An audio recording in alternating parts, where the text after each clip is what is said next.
rejeté. Nous en arrivons à l'amendement 354, présenté par Madame Mouchou. Madame Mouchou? Non, il est défendu? Non? Non? Et Madame Forteza, pardon. Alors Madame Forteza est là-haut. Pardon.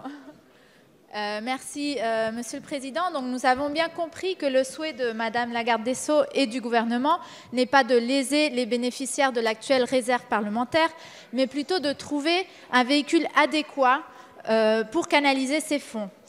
Donc, par ailleurs, nous voulons, comme parlementaires, nous porter garant S'il vous plaît, de la Madame conduite Forteza. de ces engagements. Nous proposons donc un amendement pour vérifier l'usage de ces fonds par le gouvernement. Le gouvernement devra rendre des comptes annuellement de la façon dont ces fonds ont été utilisés pour soutenir les projets des collectivités locales et des associations, et ce, de façon aussi transparente que jusqu'à présent. Nous avons donc ici, dans le cadre de la suppression de la réserve parlementaire, un dispositif visant à assainir la façon par laquelle les associations et les collectivités territoriales reçoivent du soutien public, en évitant tout risque de clientélisme et en redonnant ainsi confiance aux citoyens dans la vie politique. Merci. Merci, Madame Forteza. Madame la rapporteure, quel est l'avis du gouvernement? Je donne l'avis de la Commission, Monsieur le Président. Oui, de la Commission, pardon. Donc la Commission est favorable à l'amendement présenté par Madame Forteza. Pour l'instant, Madame la rapporteure. Madame la ministre? Oui, je suis favorable au nom du gouvernement à cet amendement. En effet, on en a dit un mot déjà tout à l'heure. Il est assez naturel, je crois, que le gouvernement puisse rendre compte annuellement de la manière dont les dotations anciennement affectées à la réserve seront utilisées. Donc, avis favorable à ce gouvernement, oui, mais à cet amendement aussi, Monsieur le Président. Merci beaucoup, Madame la ministre. Monsieur Olivier Faure, vous avez la parole. Merci, Monsieur le Président. Je voudrais simplement essayer de comprendre, avant de savoir si nous voterons cet amendement, qui paraît très intéressant, puisqu'il propose en réalité des modalités selon lesquelles les fonds actuellement affectés à la réserve tiendront compte des besoins qui auront pu être identifiés par les parlementaires et transmis au gouvernement de manière transparente pour soutenir les projets des collectivités locales et des associations. Est-ce à comprendre que désormais, nous, parlementaires, pourrons adresser au gouvernement les demandes qui nous sont faites dans nos territoires, que si ces projets sont considérés comme correspondant aux critères qui ont été fixés par le gouvernement, ils pourront être ensuite financés et ensuite donc réadressés aux associations et collectivités locales concernées, auquel cas nous réinventerions tout simplement la réserve parlementaire que nous venons de supprimer. Donc est-ce que c'est bien de cela dont il s'agit ou il s'agit d'autre chose? Est-ce qu'on peut en comprendre le mécanisme? Beaucoup, Monsieur Faure. Nous avons 3 demandes de parole. Monsieur Coquerel, Monsieur Vigier, Monsieur Diard. Monsieur Coquerel. Je vais expliquer à Monsieur Faure de ce dont il s'agit, mais c'est quand même incroyable. Ça veut dire qu'en réalité, les parlementaires vont exprimer leurs souhaits et c'est le gouvernement qui décidera de ce qui sera la réserve parlementaire. Donc toutes les critiques qu'on est en train d'émettre par rapport à la réserve parlementaire, non seulement elles sont maintenues, mais vous l'attribuez au niveau gouvernemental. Enfin, mais c'est incroyable. C'est incroyable que vous osiez présenter un amendement pareil. Monsieur Coquerel, Monsieur Vigier. Oui, merci Monsieur le Président. Madame la Ministre, moi mes propos, j'aurais pu tout à fait prononcer ceux de notre collègue Coquerel. On vient d'assister à une renationalisation de la réserve. Le pouvoir central va tout décider. Le pouvoir central sans même associer les parlementaires au choix, puisqu'on sera à la limite destinataire d'un rapport. Mais Madame la Ministre, tout à l'heure, je suis désolé d'insister, mais je vous ai demandé expressément si oui ou non, pour les fameuses DETR, les fonds de soutien et le nouveau fonds que vous voulez créer, est-ce que oui ou non, nous serons associés à la décision? Merci de nous dire si oui ou non, nous serons associés à cette décision. Sinon, j'insiste à nouveau, c'est une renationalisation de la réserve. Et pourtant, je vois voir une petite incohérence dans vos propos, parce que vous avez dit on verra si dans la loi de finances 2018, on la crée, et là, implicitement, par l'arrivée de l'amendement de République En Marche, il est créé de facto. Là, j'aimerais comprendre d'ailleurs comment un groupe parlementaire, au mépris de l'article 40, peut créer une nouvelle dépense sans même que le gouvernement ait décidé avant. Là, j'aimerais qu'on m'explique. Merci beaucoup, Monsieur Vigier. Nous avons Monsieur Jacob qui voulait prendre la parole. Monsieur le Président Jacob. Oui, Monsieur le Président, j'étais sur la même argumentation que mon collègue Vigier. Bon, deux choses. Tout d'abord, cette réserve parlementaire, elle était répartie sur l'ensemble du territoire, l'ensemble des circonscriptions, par l'ensemble des parlementaires, députés et sénateurs, quelle que soit leur sensibilité politique. J'entends que... Oui, à égalité parfaite. Ce qui se passe aujourd'hui, ce qui est en train de se passer avec la création de ce fonds, c'est l'hyperconcentration par l'exécutif et l'exécutif se réservant le droit d'attribuer à qui il a envie. C'est-à-dire qu'on passe d'un système qui était le plus transparent, réparti sur l'ensemble du territoire, à un vrai système de clientélisme, de politique à l'ancienne. Mais c'est scandaleux ce que vous êtes en train de faire. C'est scandaleux. C'est scandaleux. Écoutez, vous êtes à tous les niveaux en train de reconcentrer tous les pouvoirs de l'État. Ce que vous avez fait sur la taxe d'habitation avec les collectivités territoriales vise à la même chose, c'est-à-dire qu'on met sous tutelle les collectivités territoriales. On va mettre sous tutelle les partenaires sociaux avec la nationalisation de l'UNEDIC que vous avez aussi dans votre projet. Et là, de la même façon, sur les parlementaires, maintenant, c'est à la tête du client et vous le mettez en place, dirigé par l'exécutif. C'est scandaleux. C'est scandaleux. Merci, Monsieur Jacob. Nous avons une dernière prise de parole et ensuite Madame la Ministre répondra. Oui, évidemment, Monsieur le Président, nos chers collègues, le MODEM était pour la suppression de la réserve parlementaire, mais le MODEM n'est pas pour l'attribution de cette réserve au gouvernement. Donc nous voterons contre.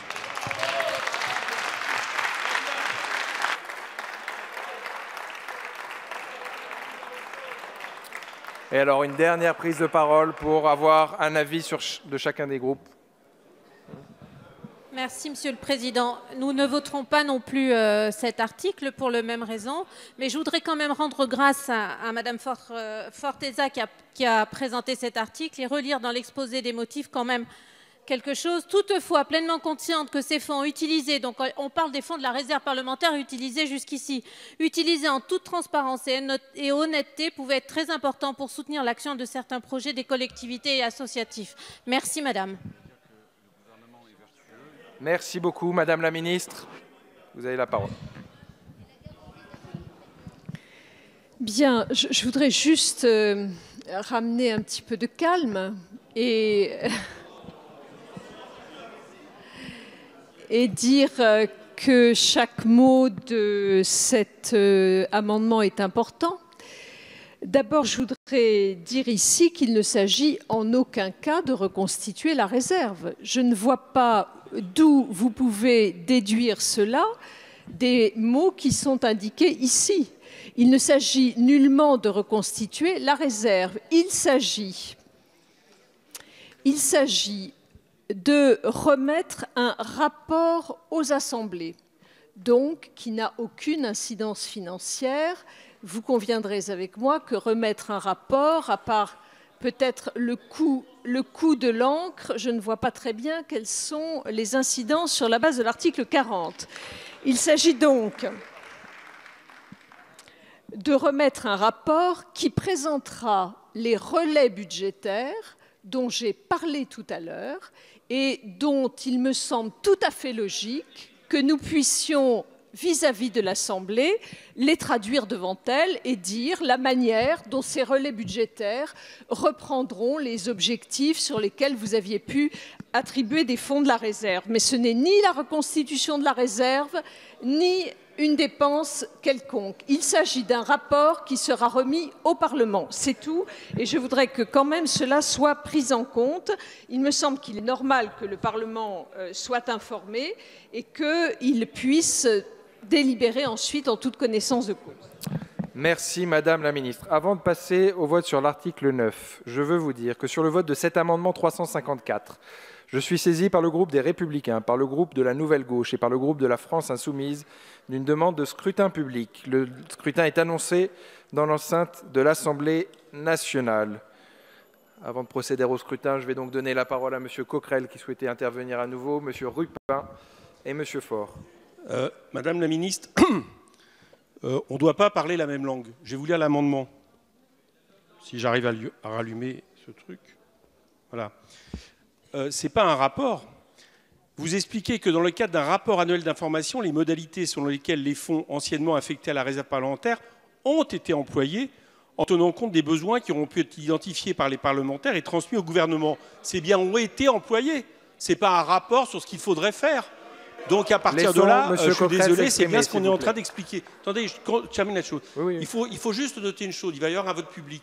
Mais très franchement pour moi, si cet amendement est voté, ça change la nature de l'article 9. Merci Monsieur Coquerel. La parole est à Monsieur Pacôme Rupin. Vous avez la parole, chers collègues. Merci Monsieur le Président. Je crois que nous avons convenu ensemble pendant ce débat qu'il y avait une utilité à ces fonds pour les associations et pour les collectivités territoriales. Et que nous mettions le principe de la manière dont ces fonds étaient distribués et que c'est le projet que porte la majorité. Et donc, ce principe-là, nous voulons le supprimer, nous voulons supprimer la réserve parlementaire. Par contre, nous souhaitons que les fonds qui sont utiles pour les associations et pour les collectivités territoriales puissent, de manière transitoire, être toujours aussi utiles et éviter en effet qu'il y ait certaines associations qui puissent être en difficulté suite à la suppression de la réserve parlementaire.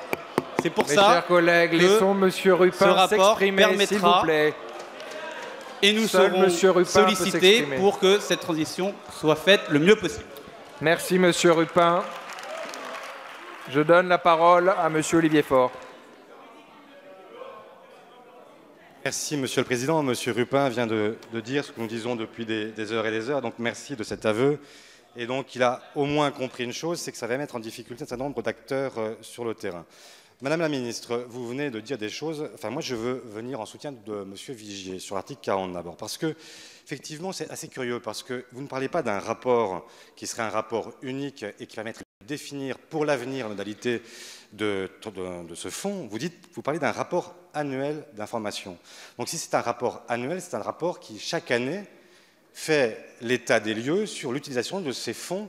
Et donc c'est bien la création d'un fonds par le biais d'un rapport. Et donc c'est vrai que la logique eût été de ne pas le laisser passer au titre de l'article 40. Ceci posé, toujours sur l'idée du rapport annuel, on est bien, puisque c'est un rapport annuel et non pas un rapport tout court, ce n'est pas un rapport où vous allez nous dire ce que vous ferez pour le futur, mais donc vous avez acté le fait qu'il y aurait un mécanisme qui n'est pas transitoire et qui dira les modalités selon lesquelles les fonds, etc., etc.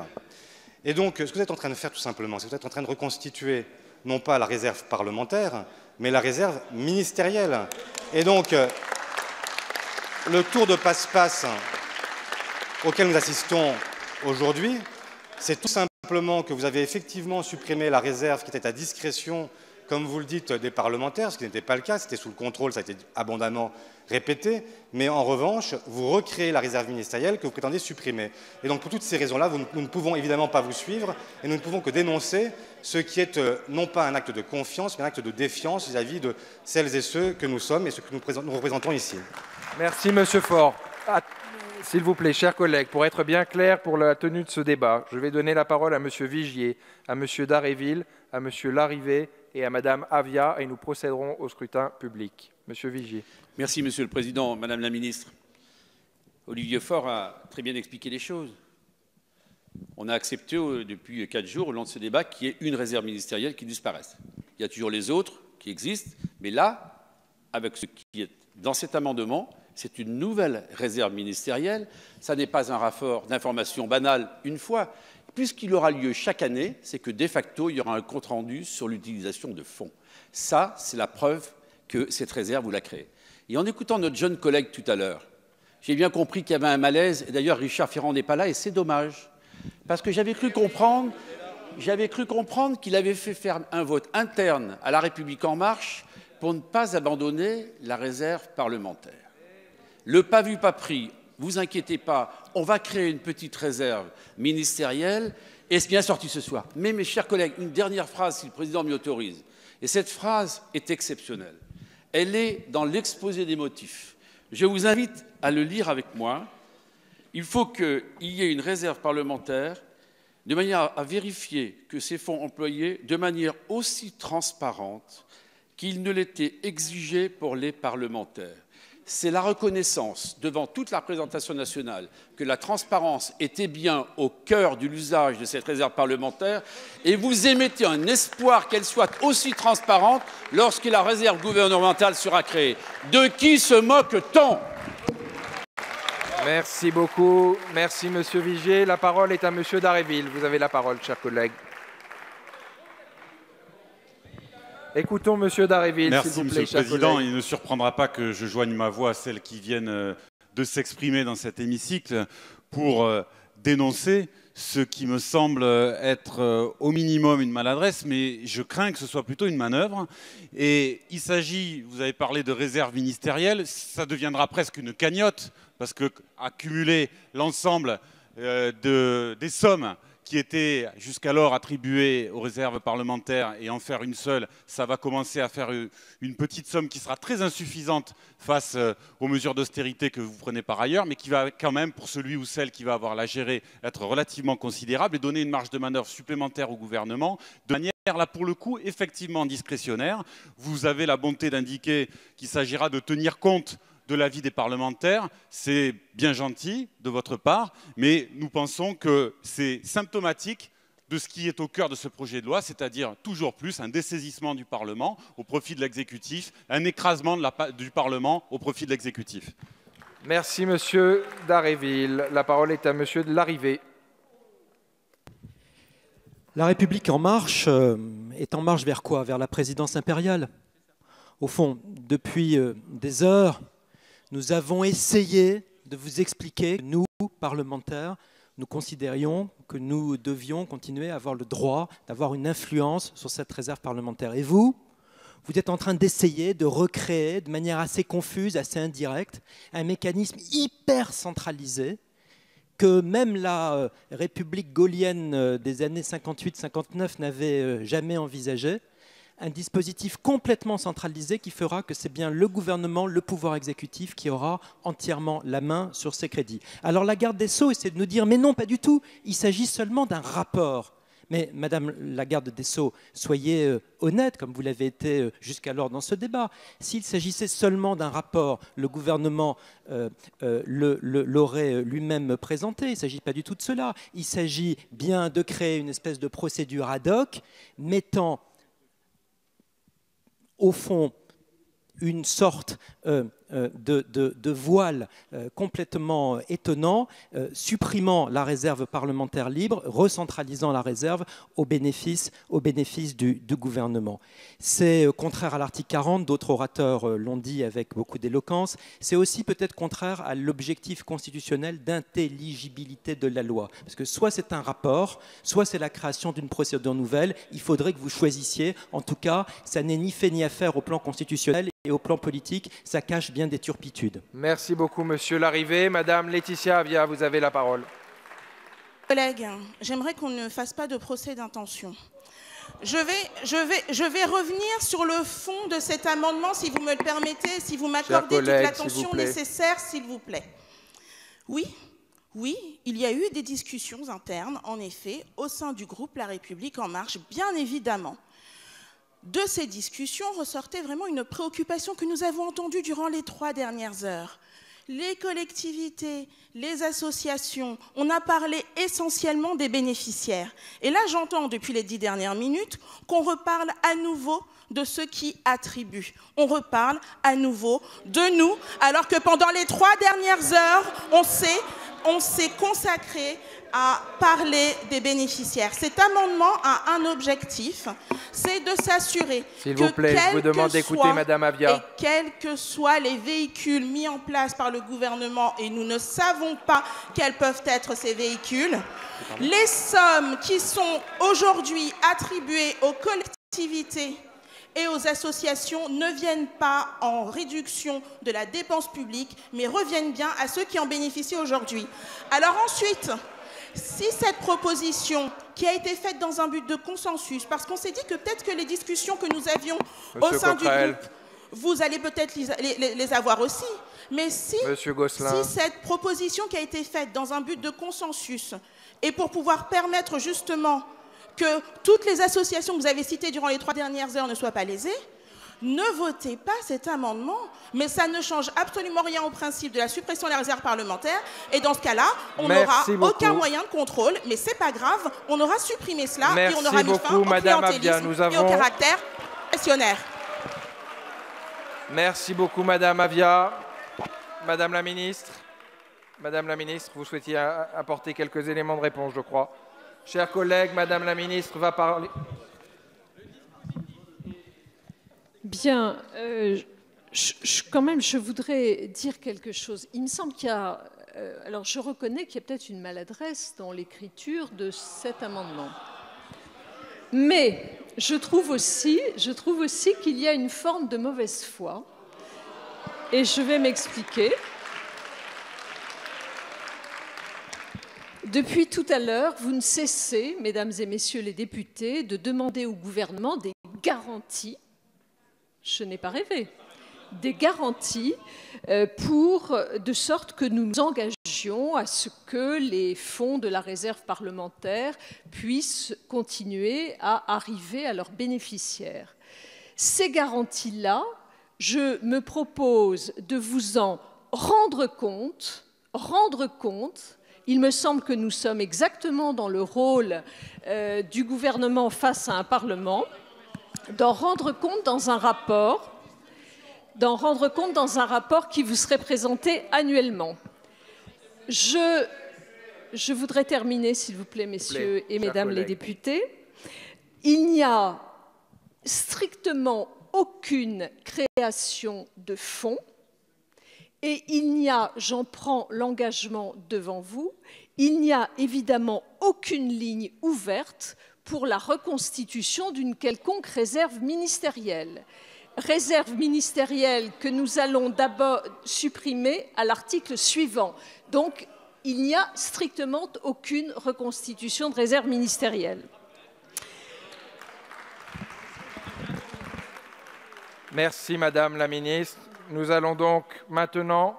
Ah non, Madame la ministre, pardon, vous n'avez pas fini. Juste pour préciser, si cela est nécessaire et en accord avec le groupe REM, s'il veut bien le faire, nous pouvons vous proposer une réécriture de précision pour après la pause.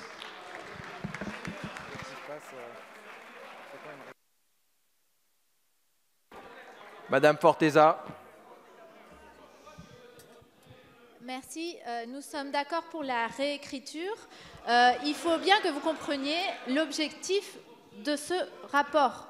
C'est d'avoir de la transparence, c'est de garantir tout ce que vous venez d'argumenter pendant des heures. Vous ne pouvez pas reprendre nos propres arguments contre nous. Ce débat est ridicule. Donc, s'il vous plaît, comprenez l'objectif de cet amendement.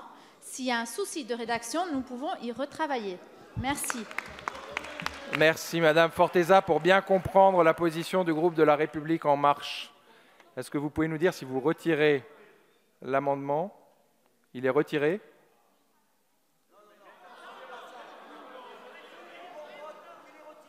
Il est retiré? Madame Forteza, s'il vous plaît, est-ce que... Il est retiré.